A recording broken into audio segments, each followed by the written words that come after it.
Olá pessoal, eu sou Alan e venho compartilhar com vocês esse momento da aula 3, Estágio Atual na Encarnação.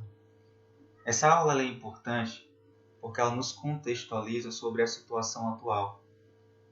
Vamos fazer esse turismo interno, identificar quais são as questões que nos afligem atualmente e como estamos atualmente na encarnação. Eu trago para vocês, de antemão, uma pergunta sobre qual o meu propósito. E eu vou trazer uma reflexão em torno do Livro dos Espíritos, questão 97, que diz o seguinte: a pergunta é: as ordens ou graus de perfeição dos espíritos são em número determinado? O que é que os espíritos respondem? Na primeira, colocar-se-ão os que atingiram a perfeição máxima, os puros espíritos. Formam a segunda os que chegaram ao meio da escala. O desejo do bem é o que neles predomina. Pertencerão à terceira os que ainda se acham na parte inferior da escala, os espíritos imperfeitos. A ignorância, o desejo do mal e todas as paixões más que lhes retardam o progresso, eis o que os caracteriza. Por que é importante entendermos esse contexto? Porque começamos lá atrás como princípio espiritual. Passamos pela fase mineral, pela fase vegetal, pela fase animal e depois a fase hominal. E o próximo estágio e etapa da evolução espiritual será sermos puros de espíritos. E acreditem, isso é o grau evolutivo que todo espírito irá alcançar. Eu, você e qualquer espírito que esteja encarnado em vida. Nós atingiremos esse grau, porque é necessário que esse processo seja vivenciado pelo espírito. Hoje, nós estamos onde? Na classe 3, no grau 3, melhor dizendo. Ainda dos espíritos imperfeitos, onde a ignorância e as paixões predominam. Mas não se desesperem, porque esse, grau 3, são de espíritos que habitam mundos de provas e expiações. Então a Terra é um mundo de provas e expiações. E nós estamos aqui e somos espíritos do grau 3 imperfeitos e movidos ainda pela ignorância e pelas nossas paixões. Joana de Ângeles tem uma fala muito interessante, eu gosto sempre de compartilhar esse pensamento, que ela diz: de todos os seres hoje na Terra encarnados, 80% são seres fisiológicos. E aí eu vou usar verbos: comer, consumir, ter prazer, gozar, ter. Então, estão voltados muito para as questões fisiológicas, para a satisfação pessoal da materialidade. Existem outros 20% de espíritos encarnados que já atingiram o patamar psicológico. São seres que já despertaram para a questão da espiritualidade, para a transcendência, que existe algo mais além das questões materiais. Onde estamos? A maioria de nós ainda inseridos nos 80% de seres que ainda pensam, reagem sobre os aspectos fisiológicos da materialidade.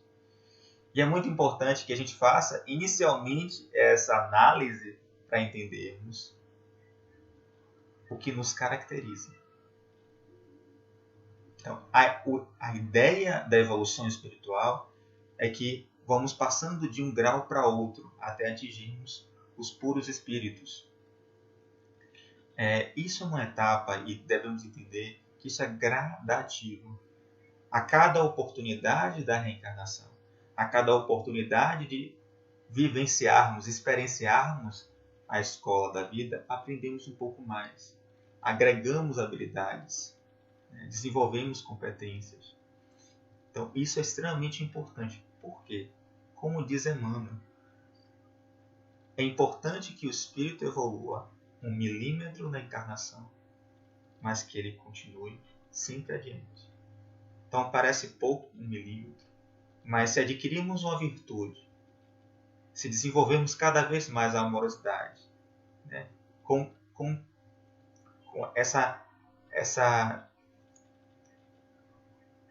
esse alinhamento com a lei de amor, certamente chegaremos lá um dia, sem pressa, cada um no seu momento, cada um no seu processo.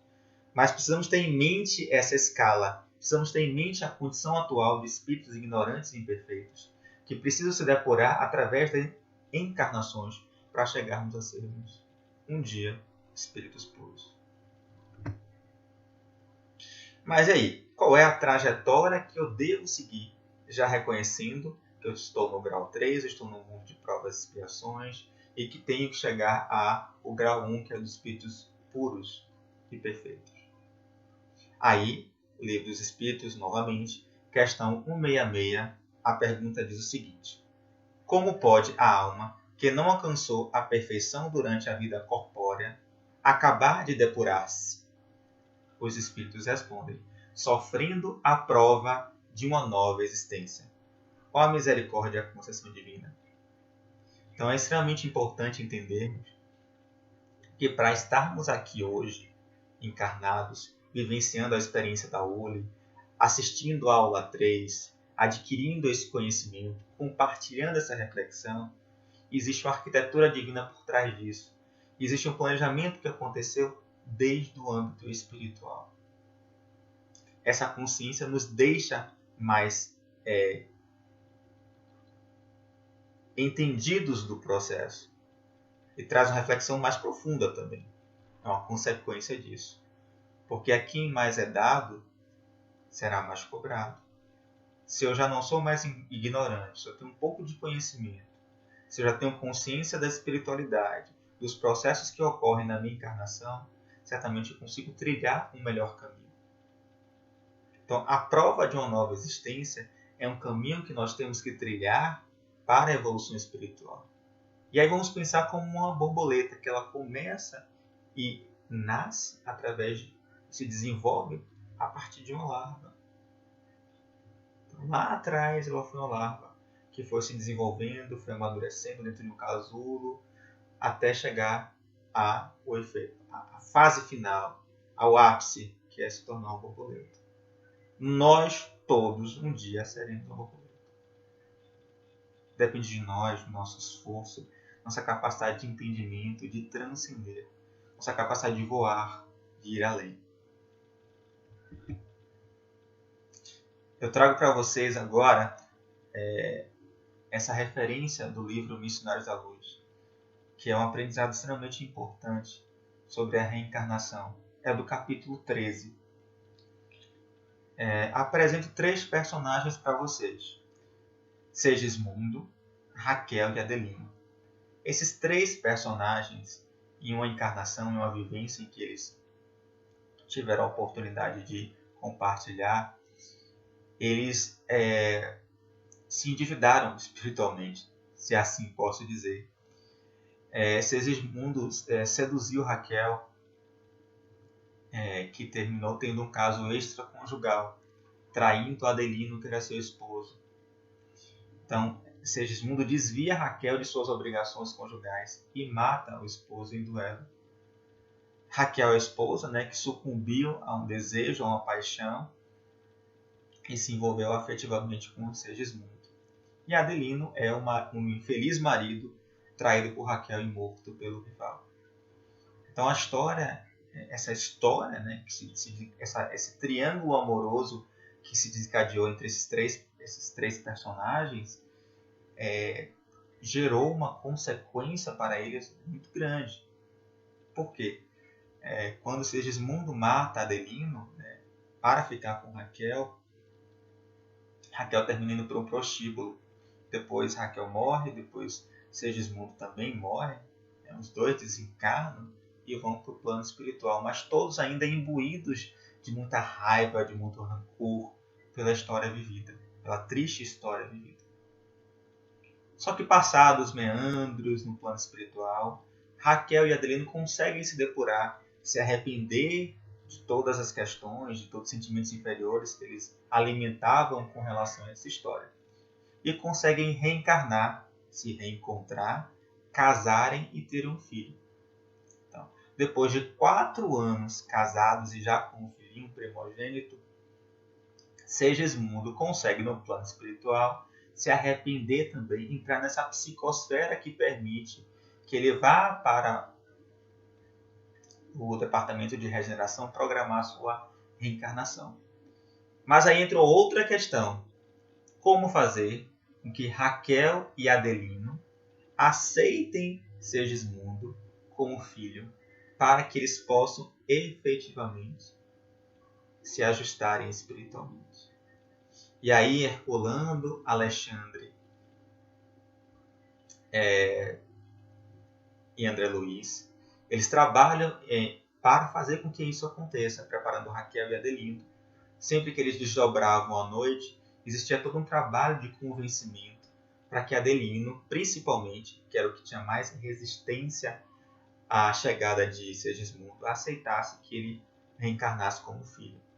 E o processo, acreditem, não foi fácil. Fazer com que Adelino recebesse o seu algoz, aquele que matou, que roubou a sua esposa como um filho, para amá-lo, educá-lo, né, e se reajustar espiritualmente. Então, essa história de Segismundo parece uma literatura, parece um romance, mas na verdade é real. E assim como aconteceu com Segismundo, Raquel e Adelino, muitos de nós estamos envolvidos em histórias como essas. Mas o que temos que levar em consideração é a misericórdia divina e a oportunidade que sempre teremos de reajustar com aqueles com os quais nós fomos algozes. E o processo de reencarnação, ele se estabelece para que possamos aprender a lei de amor. Mesmo diante de um contexto extremamente complexo como esse, Segismundo reencarna. O processo foi feito. E aí se desenvolve todo o processo de reajuste entre eles. Mas nós estamos aqui hoje reencarnados, também fruto de uma arquitetura divina que construiu uma teia da vida para que nós estivéssemos aqui hoje. Eu facilitando essa aula e vocês assistindo. Nada é por acaso. Não existe o acaso dentro do processo espiritual. Tudo tem um significado, tudo tem uma simbologia, tudo tem uma finalidade. E lembrem-se que a gente falou, a finalidade do aprendizado de todo e qualquer espírito é se tornar um espírito puro. E aí eu trago também uma referência extremamente importante que fala muito das nossas tendências e comportamentos, que é o conceito de constelação familiar. Esse processo terapêutico, né, de constelação familiar, ele foi desenvolvido pelo psicoterapeuta alemão chamado Bert Hellinger. E ele traduz isso em uma prática terapêutica usada para tratar questões físicas e mentais a partir da revelação das dinâmicas ocultas de uma família. Por meio da constelação familiar, é possível identificar acontecimentos que, mesmo desconhecidos, podem trazer problemas para a vida de uma pessoa. Então, muitas vezes, todos os processos mais importantes que o espírito ele tem que passar é dentro de um contexto familiar. Joana de Ângeles ela traz no livro SOS Vida que a família é a célula máter, né, originária do organismo social. E é ali, nesse ciclo primário de relações, que a gente desenvolve as nossas potencialidades. É ali que a lei de amor ela se desenvolve. E aí Bert Hellinger ele traz essa análise psicoterapêutica, essa prática, para que nós possamos olhar para a nossa árvore genética, para a nossa árvore genealógica, para entendermos que certos comportamentos e certas tendências têm muito a ver com o nosso histórico familiar. E muitas vezes nós negligenciamos essa questão. A prática terapêutica da constelação familiar, ela começa a identificar que certos comportamentos, limitações, certos padrões têm muito a ver com os nossos antepassados. E se pararmos para analisar, estudar e entender, certamente vai se desvelar em nós uma realidade que nós tínhamos relegado por não estarmos atentos à nossa história familiar. Então a constelação traz isso. E nós reconheceremos muitos problemas, traumas, processos através da constelação familiar. E eu trouxe essa referência porque isso também nos traz uma consciência de onde nós estamos. Porque era a consciência da família, do ciclo primário, do desenvolvimento da lei de amor, né, dos karmas, dos reajustes espirituais, nos situam muito nesse contexto, nos situam muito sobre a condição em que nós estamos agora. Então devemos entender, sim, que a família, o seio familiar é um seio que nos caracteriza, que nos constitui, que nos traz um referencial que muitas vezes nós passamos desapercebidos por essas questões. Partindo disso, no livro O Voo do Espírito, capítulo 2, o tema do capítulo é asas, eu achei muito interessante. E Adenauer Novaes, um conhecido nosso, né, patrono aí da Fundação e do Centro Espírita Harmonia, diz o seguinte: o espírito necessita dar seu voo. Em sua essência está a vontade de ir além, transcender todo e qualquer limite que apareça. Voar é transcender, é ir além da materialidade, porém, sem se esquecer de seu ninho e suas raízes e origens. Seu voo implica querer compreender os mistérios da vida, bem como tudo que esteja oculto ou fora do alcance de sua inteligência. Adenauer é muito feliz nessa colocação, porque ele traduz a ideia da ascensão espiritual, do que nós precisamos para ir adiante. Então, a contextualização de onde estamos, do estágio atual da encarnação, é extremamente importante. Mas temos uma vontade inata de ir além. Lembra que falamos da teoria da evolução espiritual, que é inexorável o processo de evolução, que chegaremos a ser um espírito puro? Então, isso é inerente ao ser. Essa força propulsora sempre nos empurra, nos faz ir adiante, seguir. É um desejo latente. E aí ele traz que voar é transcender, é ir além da materialidade. E Joana já diz, vamos deixar de ser seres fisiológicos, vamos passar a ser seres psicológicos. Mas eu não posso esquecer do ninho, das minhas raízes e origens. E aí eu trouxe para vocês a constelação espiritual, a constelação familiar. Só que essa caminhada, esse voo, implica em querer compreender os mistérios da vida e todos os desafios que nós vamos enfrentar diante da encarnação, bem como tudo que esteja oculto ou fora ainda da minha inteligência, da minha compreensão.